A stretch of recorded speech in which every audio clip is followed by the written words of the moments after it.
जय श्री कृष्णा।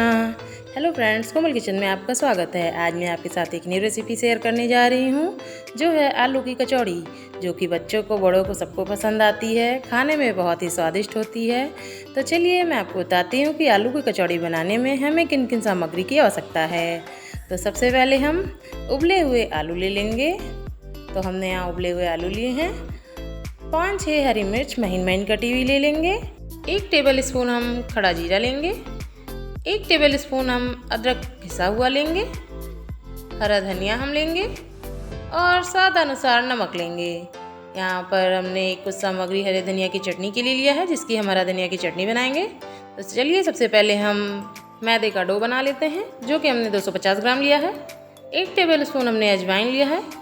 अजवाइन को हम हथेलियों पे रख के मसल कर अच्छे से डाल देते हैं, जिससे कि उसका टेस्ट और भी बढ़ जाएगा। तो चलिए हमने यहाँ पे अजवाइन को डाल दिया है और अब हम इसमें नमक डालेंगे। तो हम इसमें नमक डाल देते हैं। नमक हम स्वादानुसार लेंगे। मैंने यहाँ पर नमक आधा चम्मच यूज किया है। तो चलिए हमने नमक भी डाल दिया है और अब हम इसमें रिफाइंड डालेंगे, जिसका कि हम मोयन देंगे। हमने यहाँ पर रिफाइंड 60 ग्राम लिया है।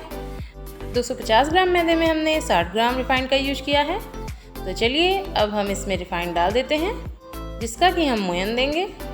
तो हमने यहाँ पर रिफाइंड डाल दिया है। हमने थोड़ा रिफाइंड बचा लिया है, जिसे कि अभी हम बाद में यूज करेंगे। तो चलिए फ्रेंड्स, हम इसको अच्छे से मिक्स कर लेते हैं।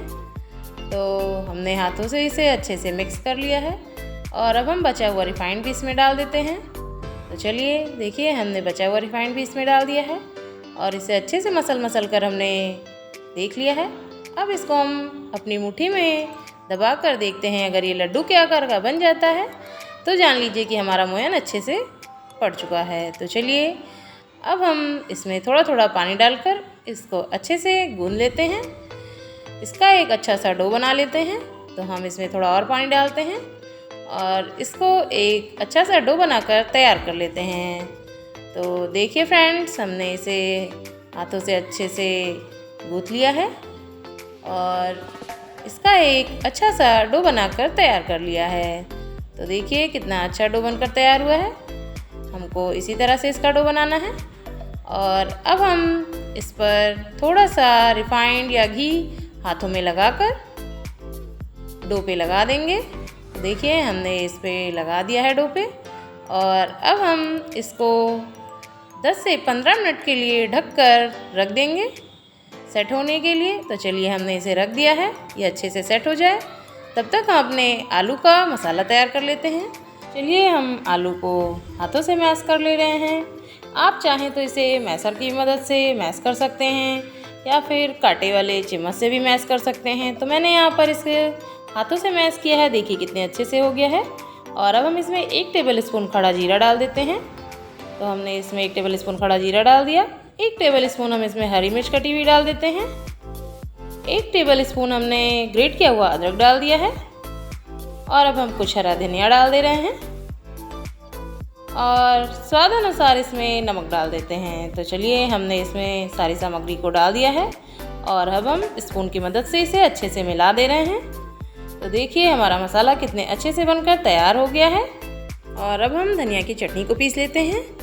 तो चलिए हमने यहाँ पर जार ले लिया है, जिसमें कि हम हरा धनिया, अदरक का टुकड़ा, लहसुन की कलियाँ, 2 हरी मिर्च, खड़ा जीरा, नमक स्वाद अनुसार डालकर अच्छे से इसको पीस लेते हैं। तो चलिए हमने इसमें डाल दिया है और अब हम इसमें 2 आइस क्यूब डाल रहे हैं, जिससे हमारी चटनी का कलर बहुत ही अच्छा आएगा। तो चलिए हम इसमें आइस क्यूब्स डाल देते हैं। तो हमने इसमें आइस क्यूब्स डाल दिया है और अब हम ढक्कन बंद करके इसे पीस लेते हैं। तो चलिए हमने धनिया की चटनी पीस ली है। अब हम इसे कटोरी में खाली कर लेते हैं। देखिए कितनी अच्छी धनिया की चटनी बनकर तैयार हो गई है। तो अब हम जो हमने मैदा रखा था उसको देखते हैं। तो देखिए हमारा मैदा कितने अच्छे से सेट हो गया है। 15 मिनट के बाद कितना अच्छा हमारा मैदा सेट होकर तैयार हो गया है। चलिए अब हम कचौड़ियाँ बनाना शुरू करते हैं। तो हमें यहाँ पर डो में से थोड़ा सा मैदा निकाल लेना है और हाथों से लंबा करते हुए इसे ऐसे अच्छे से हम इसको लंबा करके इसमें से हम छोटी छोटी लोइयाँ तोड़ लेंगे देखिए नींबू का आकार की हमने इसमें लोइयाँ तोड़ ली हैं। हम इसी तरह से सारी लोइयों को बनाकर तैयार कर लिए हैं। और अब हम एक लोई को लेके आपको बताते हैं कि कचौड़ियाँ हमको कैसे फिल करनी है। तो देखिए हमने कितने अच्छे से लोई तैयार करके उसको बेलन की मदद से हल्के हाथों से हमें बेल लेना है। तो हमने यहाँ पर बेलन की मदद से कितने अच्छे से बेल लिया है। और अब हम इसमें जो हमने आलू का मसाला तैयार करके रखा है उसको फिल करते हैं। तो देखिए हमने यहाँ पर आलू का मसाला इसमें डाल दिया है बीच में। और अब हम अपनी उंगलियों की मदद से इसको मोड़ते हुए कचौड़ी का आकार देंगे। तो देखिए दोनों हाथों से हमने इसे पकड़ के ऐसे फोल्ड कर करके तैयार कर लिया है। और अब हम इसे प्रेस कर देंगे। देखिए कितनी अच्छी कचौड़ी हमारी बनके तैयार हो गई है। इसी तरह से हम दूसरी कचौड़ी भी बनाकर दिखाते हैं आपको। देखिए हमने इसे हथेली पे रख के गोल गोल घुमाकर इसकी एक अच्छी सी लोई तैयार कर ली। फिर बेलन से इसको अच्छे से बेल लिया है। हल्के हाथों से हमें इसे बेलना है। तो हमने इसे बेल लिया। बेलने के बाद हम इस पे आलू का मसाला रखेंगे। तो देखिए हमने इस पे आलू का मसाला भी रख दिया। और अब हम दोनों हाथों की उंगलियों से इसे अच्छे से फोल्ड करते हुए कचौड़ी का शेप देंगे। तो देखिए कितने आसानी से हमने इसे शेप दे दिया है। और अब इसे ऐसे मोड़कर हम हथेली से प्रेस कर देंगे। तो देखिए कितनी अच्छी हमारी कचौड़ियाँ बनके तैयार हो रही हैं।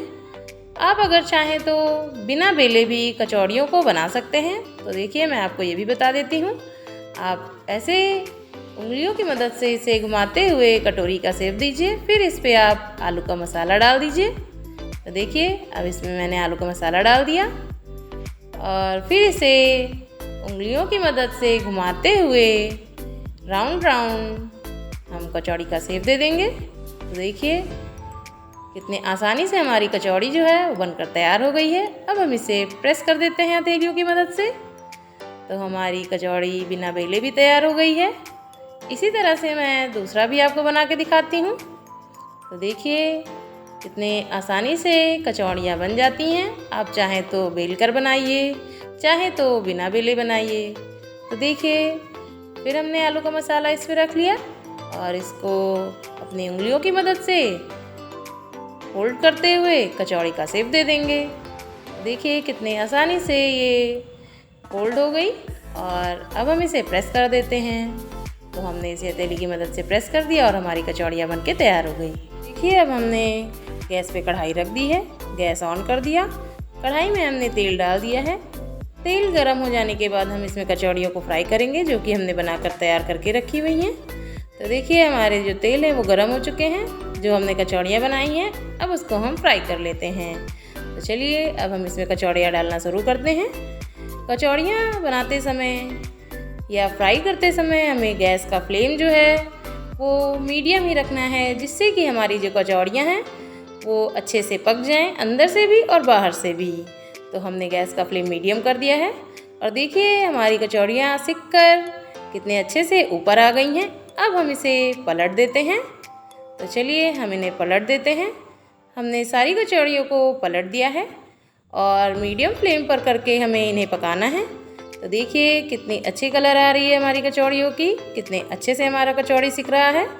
तो अब इन्हें हम फिर से पलट देते हैं और दोनों तरफ से अच्छे से इन्हें हम सेक लेते हैं।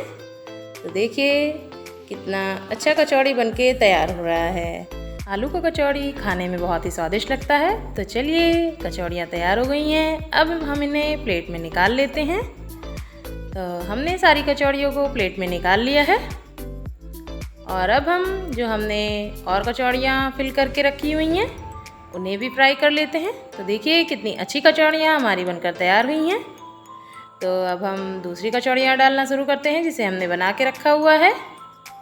तो चलिए फ्रेंड्स हम इसमें कचौड़ी डाल देते हैं और गैस का फ्लेम हम मीडियम ही रखेंगे, जिससे कि हमारी कचौड़ियाँ अच्छे से सिक जाएं, अंदर से भी और बाहर से भी। तो देखिए हमने इसमें कचौड़ियाँ डाल दी हैं और इसको हमें तब तक नहीं चलाना है जब तक कि यह तैर कर ऊपर ना आ जाए।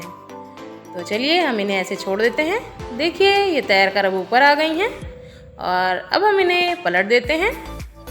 तो हमने इन्हें पलट दिया है और इन्हें अब 2-3 मिनट मीडियम फ्लेम पर ही हम सेकेंगे। देखिए हमने मीडियम फ्लेम कर दिया है। तो देखिए अब ये कुछ लाल हो गई हैं और अब हम इन्हें पलटकर अच्छे से सेक लेते हैं। तो हमने इन्हें पलटकर सेक लिया है और अब हम इन्हें चलाते हुए निकाल लेते हैं। तो चलिए फ्रेंड्स, अब हम इन्हें निकाल लेते हैं। ये भी बनकर तैयार हो गई हैं। तो हमने सारी कचौड़ियों को प्लेट में निकाल लिया है।